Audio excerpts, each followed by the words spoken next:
ನಾರಾಯಣ ನಾರಾಯಣ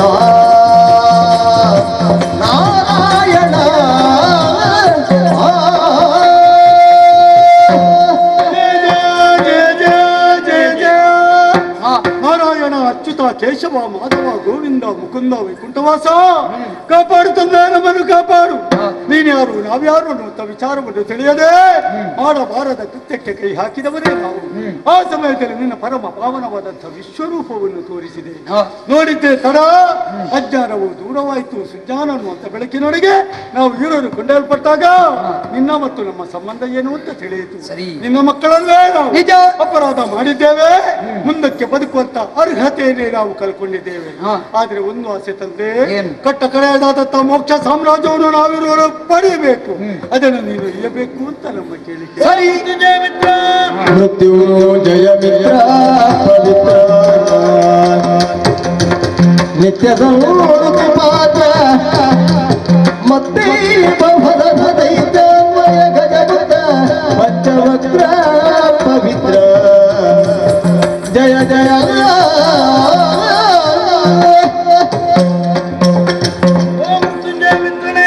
ಪವಿತ್ರನೇ, ನಿತ್ಯ ಸನ್ನತ ಪಾತ್ರನೇ, ಓ ಮಹಾಮಹಿಮನೆ, ನಿನ್ನನ್ನು ಕಂಡು ಆನಂದ ತುಂಬಿದರಾಗಿದ್ದೇವೆ. ಒಂದೇ ಇರುವಂತಹದ್ದು ನಮ್ಮಲ್ಲಿ ಮಹತ್ವಾಕಾಂಕ್ಷೆ, ನಮ್ಮ ಹೆಸರು ಈ ಪ್ರಪಂಚ ಇರುವಷ್ಟು ಕಾಲ ಶಾಶ್ವತವಾಗಬೇಕು ಎಂಬ ಹಾಗೆ. ಆದ್ದರಿಂದ ತಂದೆಯೇ, ಮಕ್ಕಳಾದಂತಹ ನಮಗೆ ಹೆಸರನ್ನು ನೀಡು. ಆ ಎರಡು ಹೆಸರುಗಳನ್ನು ನಿನ್ನ ಹೆಸರಿನೊಂದಿಗೆ ಐಕ್ಯಗೊಳಿಸಿ ನಮ್ಮನ್ನು ಕೃತಾರ್ಥನಾಗಿಸುತ್ತೇವೆ. ಸರಿ ಸರಿ ಕರುಣಿಸುವುದರ ಭಯವ ನುಡಿದನು, ಕರುಣಿಸುವುದರ ಭಯವ ನುಡಿದನು,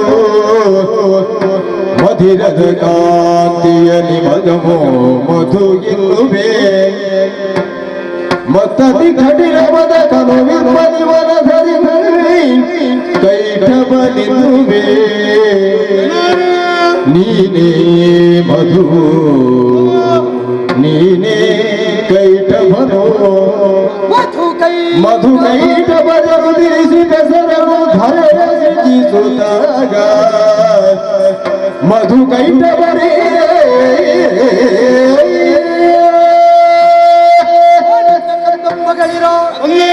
ಆದಿಯಲ್ಲಿ ಆಲದೆಲೆಯ ಮೇಲೆ ಬಾಲಮುಕುಂದನಾಗಿ ಪವಡಿಸಿದ ಬರುವ ಕಾಲ, ಕಿವಿಯಿಂದ ಬಂದ ಕಿಲ್ಪಿಷವನ್ನು ಜಲದ ಮೇಲೆ ಬಿಸುಟ್ಟಾಗ ಅದರಲ್ಲಿಯೇ ನಿನ್ನಿರುವರ ಹುಟ್ಟು, ಮದಿರೆಯ ಕಾಂತಿಯಿಂದಪ್ಪಿ ಮೃದುವಾದ ಶರೀರ ಹೊಂದಿ ಸಿಹಿಯ ಅನುಭವ ನೀಡುವ ಕಾರಣ ನೀನೇ ಮಧು. ಮಧುವನ್ನು ಅರಸಿಕೊಂಡೋ ಅನುಸರಿಸಿಕೊಂಡೋ ಬರುವುದು ಕೀಟ, ಕೀಟಕ್ಕೆ ಕೈಟಭ ಎನ್ನುವುದೇ ಅನ್ವರ್ಥ. ನಿನ್ನನ್ನು ಕೀಟ ಸದೃಶನಾಗಿ ಅನುಸರಿಸಿಕೊಂಡು ಬಂದಾತ ಈತ ಮಾತ್ರವಲ್ಲ, ಕಠಿಣ ಶರೀರಿಯಾಗಿರುವೆ, ಆದ ಕಾರಣ ನೀನೇ ಕೈಟಭ.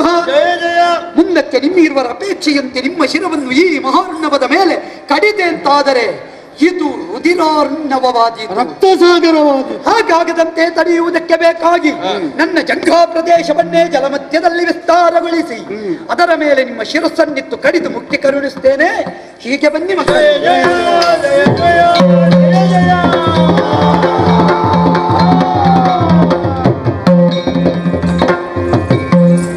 ಮತ್ತು ಕೈಕಬಲ ಹನನವಾಯಿತು. ಅವರಿರುವರ ಕಾಯದ ಮೇಧಸ್ಸನ್ನು ತೆಗೆದು ಅದೋ ಜಲಮಧ್ಯಕ್ಕೆ ಸೇರಿಸಿದ್ದೇನೆ. ಸುಕ್ಷೇತ್ರವನ್ನರ ನಿರ್ಮಾಣವಾಯಿತು. ಇದಕ್ಕೆ ಮೇದಿನಿ ಎಂಬ ಹಾಗೆ ಹೆಸರನ್ನೂ ಇರಿಸಿದ್ದೇನೆ. ಅಜನಿಗೆ ಇಲ್ಲೇ ಸೃಜಿಸುವ ಅಧಿಕಾರ ಹರ ರಜತಗಿರಿ ಸೇರಿದ ನಾನು ವೈಕುಂಠವನ್ನು ಸೇರಿಕೊಳ್ಳುತ್ತೇನೆ.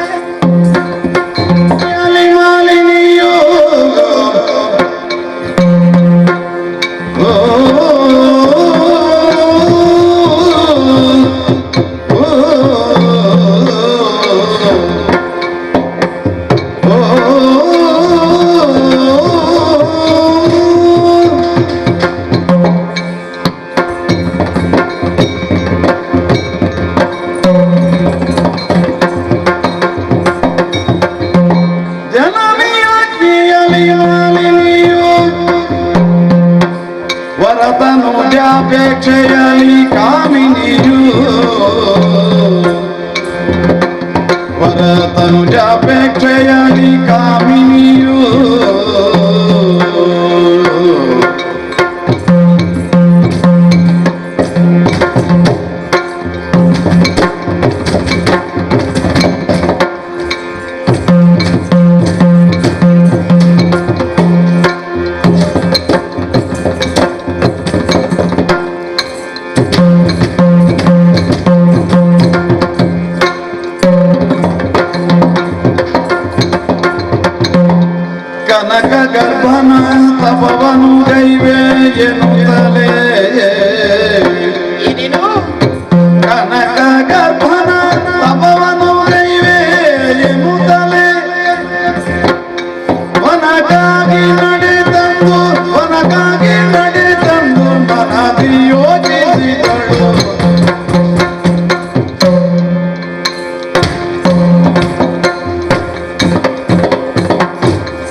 ಅಗಿಯಲಿ ಮಾಲಿನಿಯು ಭರತನು ಜಾಪೆಗೆಯಲಿ ಕಾಮಿನಿಯು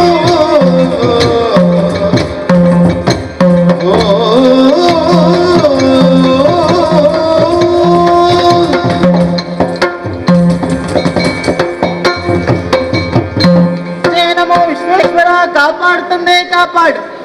ಸಾಲಂಕೃತಲಾಗಿ ರಂಜಿಸುವ ನಮ್ಮ ವಧುವಿನ ಹಣೆಯ ತಿಲಕದೋಪಾದಿಯಲ್ಲಿ ರಂಜಿಸ್ತಾ ಇದ್ದೀರಿ, ರಾರಾಜಿಸ್ತಾ ಇದೆ ನಮ್ಮಿದಂತಹ ಶೋಣಿತಾಪುರ.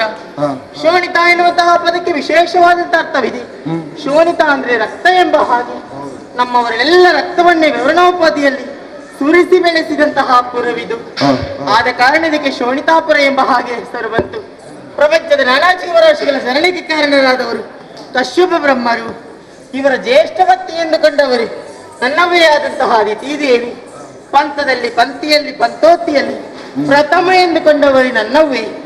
ಇವರ ಪಾವನವಾದಂತಹ ಗರ್ಭಾಮತಿಯಲ್ಲಿ ಬೆಳೆದು ಪವಿತ್ರವಾದಂತಹ ಈ ಪ್ರಪಂಚದ ಬೆಳಕನ್ನು ಕಂಡುಕೊಂಡು ಮಾಲಿನಿ ಎನ್ನುವ ಹಾಗೆ ಹೆಸರಿಸಿದ್ದಾರೆ. ಮಕ್ಕಳಿಗೆ ಸೂಕ್ತವಾಗಿ ಒದಗಿಸಬೇಕಾದ್ದು ಸಂಸ್ಕಾರದ ಜೊತೆಗೆ ವಿದ್ಯಾಭ್ಯಾಸ. ಇದನ್ನು ಕಲಿಯುವರೇ ಯೋಗ್ಯವಾದಂತಹ ಗುರುಮಠಕ್ಕೆ ಕಳಿಸಿದವರಿದ್ದಾರೆ.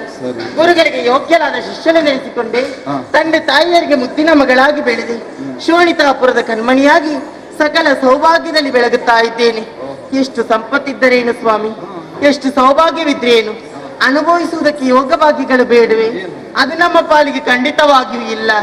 ಹೇಳಿಕೊಳ್ಳುವುದಕ್ಕೆ ಮಾತ್ರ ನಾವು ಹಿರಿಯವರು, ಆದರೆ ನಮಗಿಂತ ಕಿರಿಯವರಾದಂತಹ ದೇವತೆಗಳು ಸುರಲೋಕದ ಸಂಪತ್ತನ್ನು ಆಳುತ್ತಾ ಇದ್ದಾರೆ. ಇದನ್ನು ಸಿಗುವಂತಹ ಉದ್ದೇಶದಿಂದ ಅದೆಷ್ಟೋ ಅಗ್ರಜರನ್ನು ಮಾತ್ರ ಸುರಲೋಕಕ್ಕೆ ಕಲಿಕೊಟ್ಟಿದ್ದಾಳೆ. ಎಲ್ಲರೂ ಹರಿಯ ಕುಟಿಲತನದಿಂದ ಹತರಾಗಿ ಹೋದ್ರು. ಈ ವಿಷಯವನ್ನು ಅರಿತಂತ ಅಮ್ಮನಿಗೆ ಶೋಕ ಪ್ರಾರಂಭವಾಯಿತು.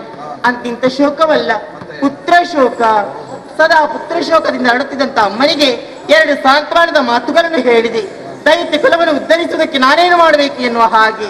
ಆವಾಗ ಅಮ್ಮ ಹೇಳಿದಂತಹ ಮಾತು, ಗಂಡು ಮಕ್ಕಳಿಂದ ಆಗದಂತಹ ಕಾರ್ಯವನ್ನು ಹೆಣ್ಣಾದಂತಹ ನೀನು ಸಾಧಿಸಿ ತೋರಿಸು ಎನ್ನುವ ಹಾಗೆ. ಸಾಧನೆಗೆ ಗಂಡಾದರೇನು ಹೆಣ್ಣಾದರೇನು ಸಾಧಿಸಬೇಕು ಎನ್ನುವಂತ ಛಲ ಮುಖ್ಯ ತಾನೆ. ಅದಕ್ಕಾಗಿಯೇ ಜನನಿಯ ಆಜ್ಞೆಯಂತೆ ನೇರವಾಗಿ ಬಂದು ನಿಂತಹ ಸ್ಥಳವಾದ್ರೆ ಯಾವುದು? ದಟ್ಟವಾದಂತಹ ಕಾರಣ ಸೂರ್ಯ ರಶ್ಮಿಯ ಬೆಲೆ ಕಾಣದಂತಹ ಗೊಂಡಾರಣ್ಯದಲ್ಲಿ ಹೆಣ್ಣಾದಂತಹ ನಾನೋರ್ವಳೆ ಇದ್ದೇನೆ. ಬಂದಾಕ್ಷಣ ಇಲ್ಲಿದಂತಹ ಪರಿಸರನೊಮ್ಮೆ ನಾನು ಗಮನಿಸುವುದು. ಮನೋಹರವಾದಂತಹ ಪರಿಸರ, ಪ್ರಶಾಂತವಾದಂತಹ ವಾತಾವರಣ, ಪ್ರಸನ್ನವಾದಂತಹ ಪ್ರಕೃತಿ, ಪ್ರಚೋದಕವಾದಂತಹ ಈ ಸ್ಥಳದಲ್ಲಿ ನಾನು ತಪಸ್ಸನ್ನು ಆಚರಿಸಿದೆ ಅಂತಾದ್ರೆ ವಿಧಾತ ಒಲಿದು ಅನುಗ್ರಹಿಸಿದಂತೂ ಸತ್ಯ. ತಪಸ್ವಿಗಳ ಚಾರಿತ್ರ್ಯದಂತೆ ಕಂಗೊಳಿಸುತ್ತಿರುವಂತಹ ತಿರುನೀರಿನ ಸರಸಿಯಲ್ಲಿ ಮಿಂದು ಶೀರ್ಭೂತಲಾಗಿದ್ದೇನೆ. ಮತ್ತೆ ತಡ ಮಾಡುವುದು ಯಾಕೆ? ಅಮ್ಮನ ಕನಸು ನನಸು ಮಾಡಬೇಕಲ್ಲ. ವಿಧಾತನ ಕುರಿತು ಆತುರದ ತೀರ್ಮಾನ ಕೈಗೊಳ್ಳಬಾರದು. ಇದು ಅನರ್ಥಕ್ಕೆ ಕಾರಣವಾಗುವುದಿಲ್ವೇ? ಒಂದೊಮ್ಮೆಗೆ ನಾನು ಇದೇ ರೂಪದಲ್ಲಿ ತಪಸ್ಸಿಗೆ ಕುಳಿತರೆ ನನ್ನದಾದಂತಹ ತಪಸ್ಸು ಎಲ್ಲಿಯವರೆಗೆ ಮುಟ್ಟಿತ್ತು? ಅರ್ಧದ ತನಕ ಮಾತ್ರ. ಪೂರ್ವದಲ್ಲಿ ಸ್ವಲ್ಪ ಆಲೋಚನೆ ಮಾಡುದು ಬೇಡವಾ? ಹೇಗಿದ್ದೇನೆ ನಾನೀಗ? ಚೆಲುವಿಗೆ ಯೌವನದಿಂದ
ವಿರಾಜಿ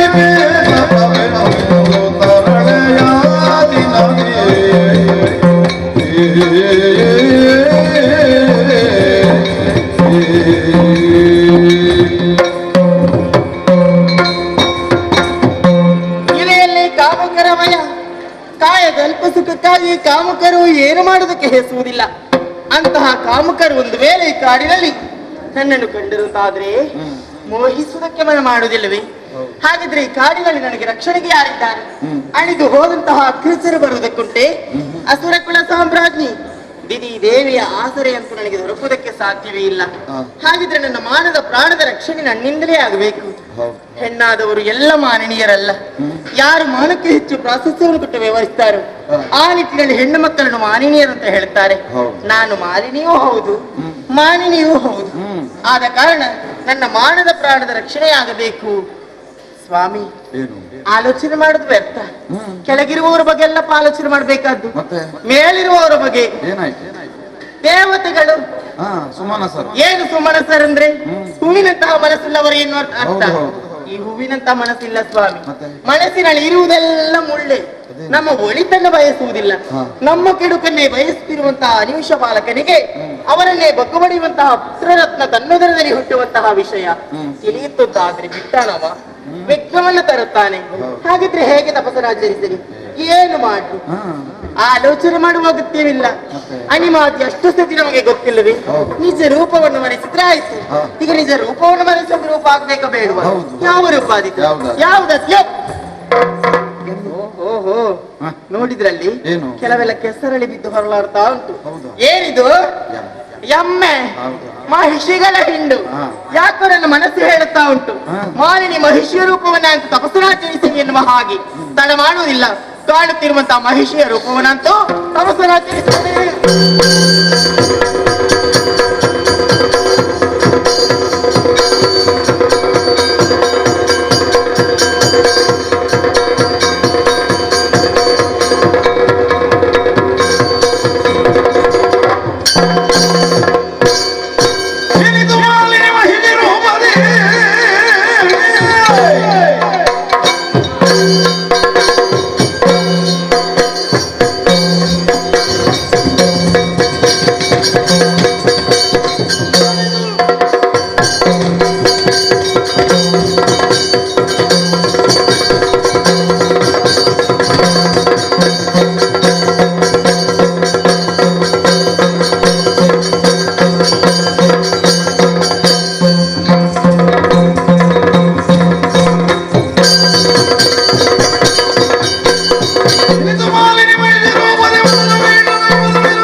ಈ ಕಾರಣದಲ್ಲಿ ಎಷ್ಟೋ ಸಮಯದಿಂದ ತಪಸ್ಸನ್ನು ಆಚರಿಸಿದ್ದೆ. ತಪಸ್ಸನ್ನು ಆಚರಿಸುವಂತಹ ವೇಳೆಯಲ್ಲಿ ನನ್ನ ತಪಸ್ಸಿಗೆ ಭಂಗವಾಗುತ್ತಾ ಉಂಟು. ಇದಕ್ಕೇನು ಕಾರಣ? ಯಾರಿಂದ ಆಯ್ತು, ಹೇಗಾಯ್ತು ಎಂಬುದನ್ನು ತಿಳಿಯಬೇಕು. ಯಾರ ದೃಷ್ಟಿಯಿಂದ ನೋಡ್ತೇವೆ?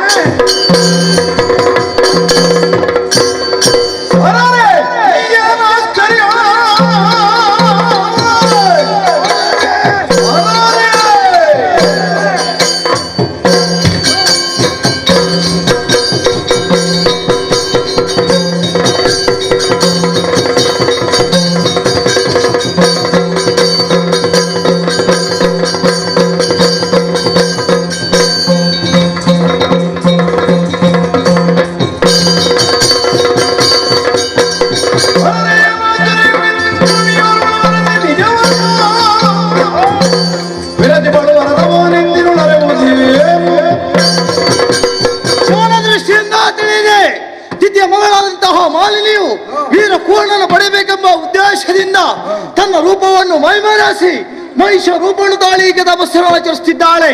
ಇವಳನ್ನು ಹೀಗೆ ಬಿಡುವುದೇ ಸರಿ?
ಸಾವಿರ ಋಷಿಗಳ ಅಪಮಾನ ಅಪಮಾನ.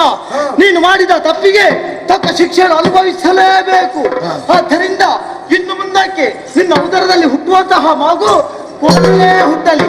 ನಾನು ಕೊಟ್ಟಿರುವಂತಹ ಶಾಪಕ್ಕೆ 3 ಮೂರ್ತಿಗಳಿಂದಲೂ ಪರಿಹಾರ ಸಿಗಲೇ ಹೋಗಲಿ. ಇವಳು ತಪಸ್ಸನ್ನು ಆಚರಿಸುವಂತಹ ಸ್ಥಳದಲ್ಲಿ ನಾನು ತಪಸ್ಸನ್ನು ಆಚರಿಸಲ್ಲ. ಇದು ಸ್ಥಳವು ನಮಗೆ ನಿಷಿದ್ಧ. ಬೇರೆ ಸ್ಥಳವನ್ನು ಅರಸಿಕೊಂಡು ನಾಡಿದ್ದೇನೆ ನೋಡ.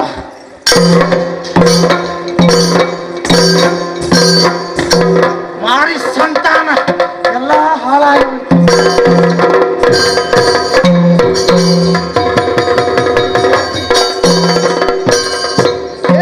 ಏನಿದು ಏನಿದು ಕನಕನ ತಪವೋ ಮಾನಿನಿ ಮಣಿಯೇ ನೀ ಬಳಲಿಂದ ದಿಟ್ಟವು ಸಾನುರಾಗದಿ ಬೇಳು ಮನದಿರವನ್ನು ನಾನಿವೆ ನನ್ನ ಕಂದ ಕಮಲ ಏನಿದು ಕನಕನ ತಪವೋ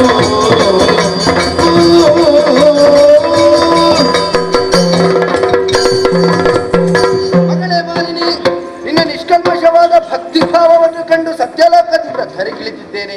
ಎದ್ದೇಳಮ್ಮ, ತಪಸ್ಸನ್ನು ಬಿಡಲೇ ಬಿಡು ಮಗಳೇ.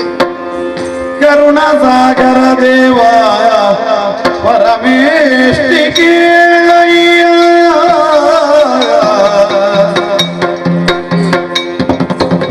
ಕರುಣ ಸಾಗರ ದೇವ ಪರಮೇಷ್ಠಿ ಕೇಳಯ್ಯ ಹರುಷದಿಂದಲೇ ಮನದಿರವ ಹರುಷದಿಂದಲೇ ಮನದಿರವ ದುರಧೀರನಾಗಿ ತರಳನ ಬಯಸಿ ದುರಧೀರನಾಗಿ ತರಳನ ಬಯಸಿ ನಾ ವಿರಚಿಸಿದೆನು ಘೋರದ ಭವಾಯ ದೇವಾ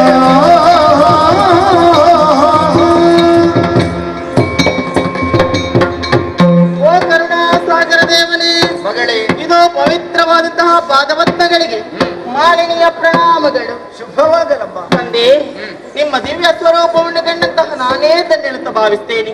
ಕಾಂತರಹಿತಲಾದ ಕಾಂತಿಯು ಕತ್ತಲು ಕವಿದಂತಹ ಕಾಡಿಗೆ ಗಮಿಸಿ ಕನಕೋದರ ಭರಿತನ ಕರುಣೆಗೆ ಕಾತರಿಸ್ತಾ ಇದ್ದಾಳೆ.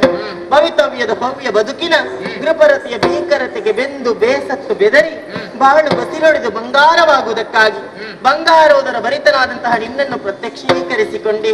ನನ್ನ ಪ್ರಾಂತಲವಾದಂತಹ ಭಕ್ತಿಗೆ ಮೈದೋರಿದೆಯ ತಂದೆ, ನಿನ್ನ ಸನ್ನಿಧಾನದಲ್ಲಿ ವರರೂಪವಾಗಿ